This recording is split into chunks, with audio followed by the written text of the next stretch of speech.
Olá, eu sou a Pai, esse é o Portal Panoá. Para comemorar o domingo do Dia dos Pais, eu resolvi trazer uma obra com esse tema. Nossa protagonista renasceu como filha de seu maior inimigo e agora está tentando lidar com esse pai um tanto estranho. Farei o resumo dos primeiros capítulos, então dá uma força para essa guia deixando seu like do apoio e inscrevendo-se caso ainda não seja inscrito. E vamos nessa que o portal abrirá, hein?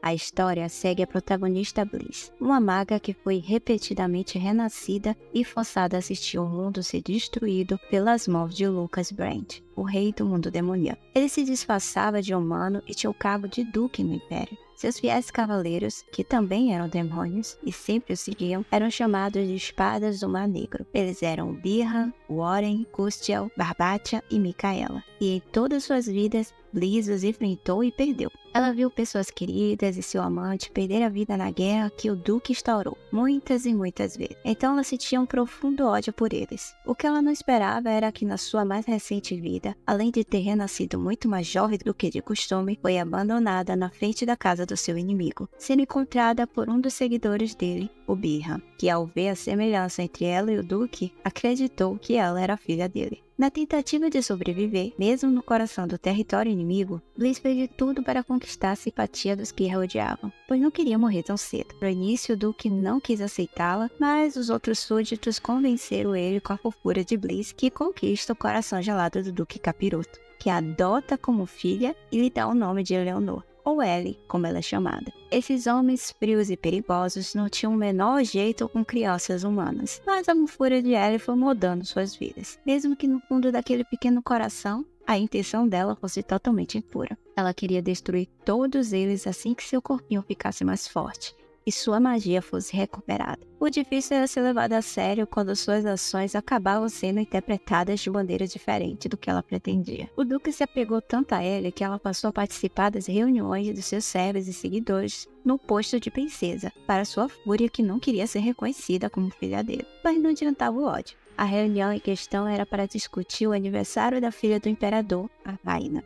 E ela lembrava que essa mulher foi o motivo do Duque destruir o mundo em todas as suas regressões, pois o imperador casou ele com Raina e essa a atraiu em todas as suas vidas. Ela até pensou que ela não gostou da personalidade mimada e fria do Duque e por isso havia agido assim, mas ainda achava que era um motivo muito fraco para ele querer destruir todo o mundo e queria investigar mais sobre isso e impedir esse casamento. Holocada, um dos discípulos fiéis do Duque, não gostou da presença de um bebê em assuntos tão sérios, pois achava que causava distração, e pediu ao Duque que retirasse a criança do recinto. Mas além do Duque não aprovar o pedido, todos os outros integrantes das Espadas do Mar Negro defenderam a permanência de Ellie no local, já que ela foi reconhecida como uma princesa. O fato de o Duque querer a criança ali e um discípulo contestar foi visto como uma ameaça à sua autoridade. Ellie ficou preocupada com a situação, temendo que sua presença pudesse levar a um conflito extremo, considerando a visão política de Roa muito importante, pois ele era o cérebro do grupo e seria uma grande perda para a equipe do Duque. E já que ela viveria ali por um tempo, ela queria recrutar o Roa para seu time de vingança no futuro, então não queria perdê-lo ridiculamente dessa maneira. Quando o clima esquentou ainda mais com a sugerência desse mais velho, que invadisse o território pouco explorado de Roha, onde o deserto e a natureza se encontravam, pois lá eles poderiam encontrar um tesouro digno para a futura imperatriz e chamar a atenção da casa imperial, Custiel não gostou nada da ideia, pois achava que era um lugar muito perigoso para se enviar ao Duque. Quase incitou a briga. Percebendo que o perigo estava crescendo, ela tentou evitar a perda de um bom conselheiro no futuro, correndo pela mesa em direção a Custiel, abraçando o braço dele e pedindo que não tirasse a vida do mais velho. Mas é claro, ele não entendia o que ela falava, então achou que ela estava mostrando carinho por ele. Porém, devido ao ciúme gerado pela cena, o Duque milagrosamente entendeu correta a ação de Ellie, dizendo que ela só estava tentando impedir que ele tirasse a vida de alguém na frente dela. Todos ficaram admirados que Ellie parecia ser uma bebê muito inteligente. e ela aproveitou-se disso tentando se arriscar em se comunicar. Usando papel e caneta, ela conseguiu com muito esforço escrever uma nota pedindo para que o pai fosse para a urna. Todos ficaram espantados. Logo a própria Ellie percebeu que seria muito estranho um bebê estar escrevendo, mas por a maioria ali não ser humanos, suas ações só foram vistas como se ela fosse o gênio em formação, projetando a grande maga que ela poderia se tornar no futuro. Porém, Cutiel estava intrigado com a sua capacidade e queria saber mais do que ela poderia prever, pois achava que ela tinha a magia da previsão. E eles queriam fazer muito mais perguntas para ela, mas a lentidão em que ela escrevia suas ideias fez com que eles preferissem chamar sua babá pessoal para tentar interpretar suas ações. Mas a babá, no entanto, não conseguiu decifrar as intenções de Ellie e até temeu por sua vida só porque não conseguiu cumprir a ordem. Agindo com misericórdia, o Duque compreendeu a situação para total espanto de Ellie. Nunca imaginou ver uma atitude tão compreensiva por parte do seu inimigo mortal.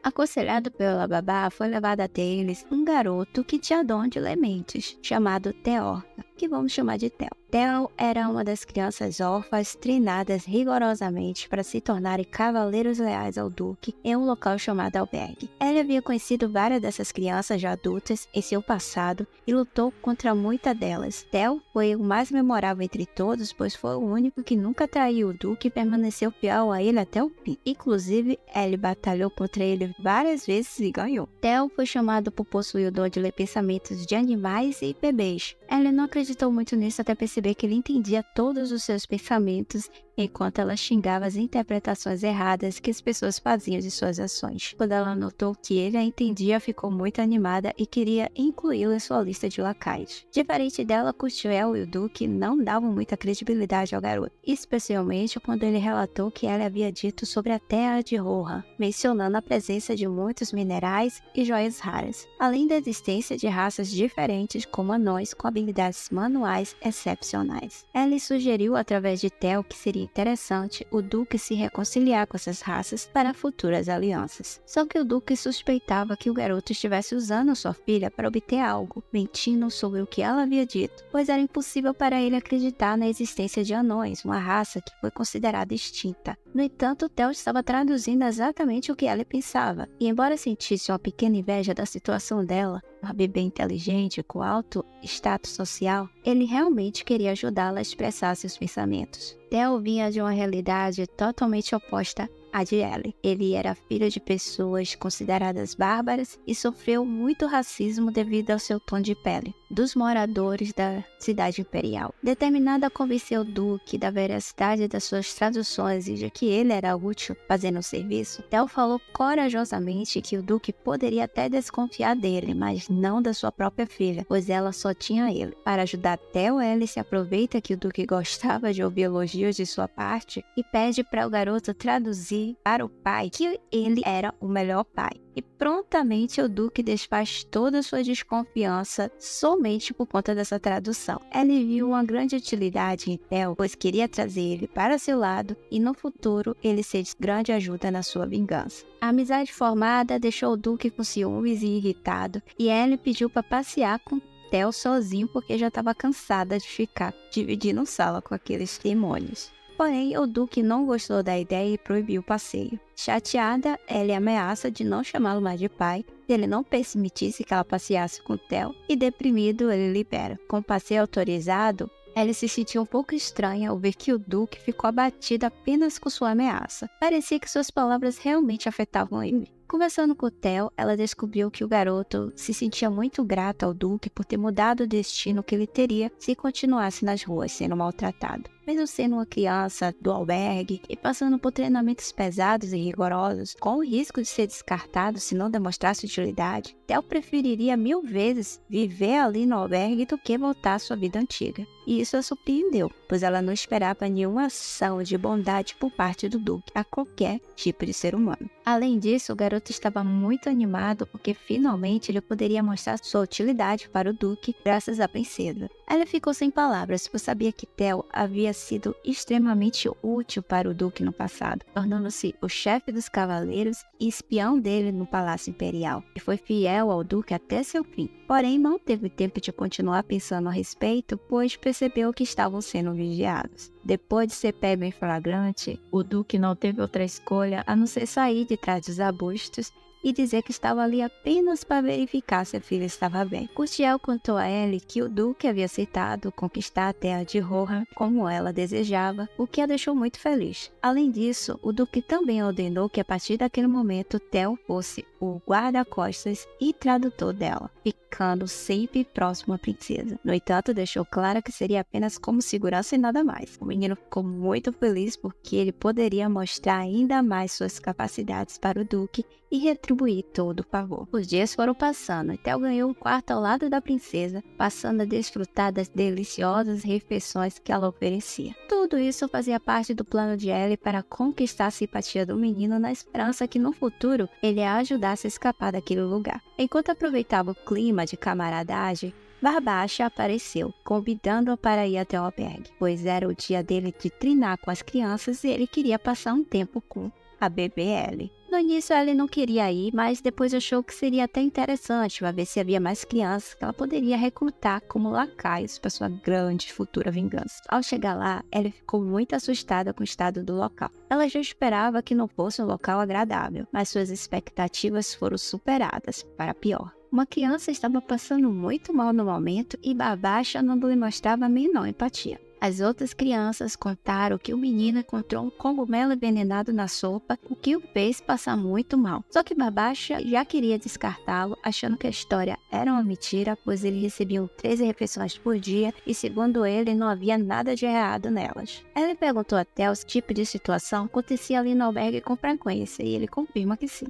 Ellie pede para que ele só a soltasse para ela poder chegar mais perto do garoto e ver seu estado. Observando o menino de perto, ela percebeu que as crianças do albergue estavam mentindo para protegê-lo. O garoto havia colhido e comido os cogumelos venenosos por conta própria, provavelmente na tentativa de ficar mais forte, e pediu que as outras crianças inventassem uma história para protegê-lo. Por serem órfãs, elas preferiam enfrentar qualquer situação dentro do albergue a voltar para as ruas, que consideravam muito piores, e o sistema do albergue era expulsar quem não fosse útil. Ellie, acreditando que aquela era sua última regressão e querendo ser mais cuidadosa, não queria usar de primeira sua magia de cura, mas ela não se sentia confortável com a situação do garoto. Então resolveu utilizar um pouco da sua magia de cura no menino sem que os outros percebessem. Aproveitando que as crianças estavam distraindo Barbacha, ela conseguiu curar o garoto e pediu que Theo transmitisse um recado ao seu suposto tio agora, que ele tratasse bem as crianças e limpasse o local e oferecesse comida de qualidade, ou ela contaria tudo ao pai. Aterrorizado com a ameaça, Barbacha prometeu cumprir as exigências. Depois do ocorrido, ela estava curiosa para saber se Theo comentaria algo sobre o fato de ela usar magia sendo tão nova para o Duque, mas o garoto parecia fingir que nada havia acontecido, o que deixava ela ainda mais ansiosa. De repente, o Duque entrou a seu quarto, acompanhado de Barbacha e Micaela. Ele estava furioso por descobrir que Ellie tinha ido ao albergue, achando um lugar muito perigoso para ela.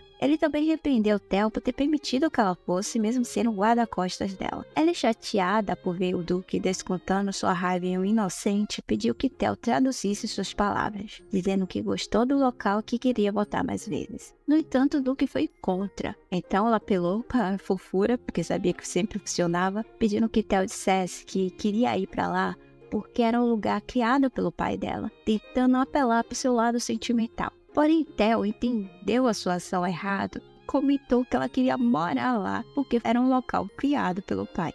O Duque, tomado pela ternura, aceitou o pedido e até ordenou para Barbacha e Micaela que preparassem um quarto decorado para Ellie e para ele, pois ele acompanharia a filha. Só que Barbacha e Micaela também queriam passar tempo com a Ellie e todos queriam dormir no albergue junto com eles. O que deixou Ellie super frustrada, pois a sua intenção era conquistar o coração das crianças, dando bom tratamento para elas, para que no futuro fossem leais a ela e ajudassem a derrotar o Duque e seus súditos. E se eles fossem para lá, seu plano daria errado. De algum modo, ela conseguiu evitar que os marmanjos fossem junto com ela, ficando apenas ela e Theo no albergue. Ela passaria lá uma semana e com sua chegada, melhorias já foram feitas. Novas roupas de cama, uma boa alimentação e menos horas de treino para que pudesse dormir mais. O menino que ela salvou do envenenamento por cogumelos até deu a ela um presente. Como ele costumava colecionar pedras que achava bonitas, entregou a Ellie uma que ele encontrou, acreditando que, por ser uma nobre, gostaria de colocar alguma dessas pedras em joias. O que o garoto não sabia é que Ellie notou imediatamente que aquilo não era uma pedra, mas sim um ovo de dragão, e ficou muito animada com esse presente raro. Seus planos estavam correndo muito bem, todas as crianças estavam felizes com as mudanças graças a ela, exceto um garoto, o Alex. Alex era filho de uma casa nobre que caiu e ele se tornou órfão, com a perda dos pais e agora estava no albergue. Alex não aceitava a presença de Ellie e dizia que tudo que ela oferecia era temporário, alertando que os garotos não deveriam acreditar nela. Theo tenta defender a sua patroa, mas Ellie o interrompe, tentando convencer a gostar dela usando chocolate. O que deixou Theo chateado, pois ela usou o chocolate com ele também, quando ele se tornou seu guarda-costas, e ele achou que aquilo era algo exclusivo dele. Porém, ele não fala nada, só fica com um comportamento mais frio com ela. Mesmo notando a rápida mudança de tom de Theo em traduzir suas palavras, Ellie tentou insistir em conquistar o outro garoto, porém Alex estava irredutível. Mesmo lembrando que chocolate era delicioso, pois sua mãe oferecia muito para ele em seu passado, ele não se rendeu à oferta e questionou a legitimidade dela como princesa, argumentando que, assim como ele, ela também era uma órfã encontrada na porta do duque. Na cabeça de Alex, Ellie não se esforçava como ele para melhorar seu status, então ele achava injusto que ela fosse para o cargo de princesa. Ele sai da sala recusando-se a comer junto com os outros garotos e ela.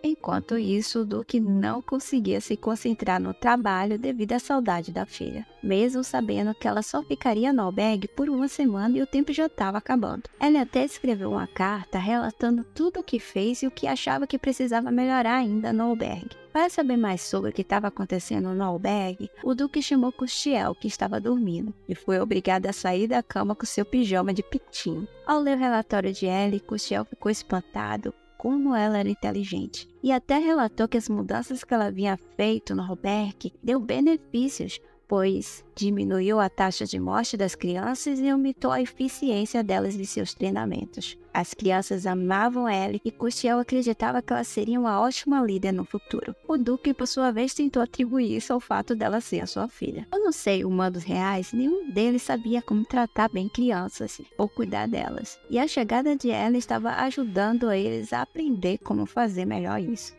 A conversa termina com a discussão sobre um presente de boas-vindas para quando Ellie retornasse para a mansão. E Custiel queria que eles comprassem uma pantufa de pitinho igual a que ele tinha. O Warren achou a ideia absurda por não gostava do estilo de moda de Custiel, mas o Duque até achou que seria fofa em sua filha. Enquanto eles planejavam o presente, ela estava feliz por ter conseguido um ovo de dragão, já imaginando o grande dragão imortal que poderia sair de lá. Quando Theo voltou para o quarto, ela notou que o amigo estava um pouco mais frio com ela e logo percebeu que tudo se tratava de ciúmes, pois Theo comentou sobre Alex, achando que ele já não era mais útil, já que Ellie ofereceu chocolate para ele também. No entanto, ela esclareceu que os chocolates oferecidos a Alex não eram o mesmo que ela oferecia a ele, pois o dele era especial, e até tirou uma caixa de chocolates que ela roubou de Custiel, e ainda disse que ele, quando crescesse e pudesse fazer mais coisas por ela, lhe daria um presente ainda melhor, deixando o garoto muito emocionado. Os anos se passaram e ela agora tinha 7 anos, e sua existência como filha do Duque foi anunciada para todos do reino. Todos a tratavam como princesa e recebia todo ano presentes de famílias nobres na tentativa de criar laços com o Duque, que se mantinha sempre afastado.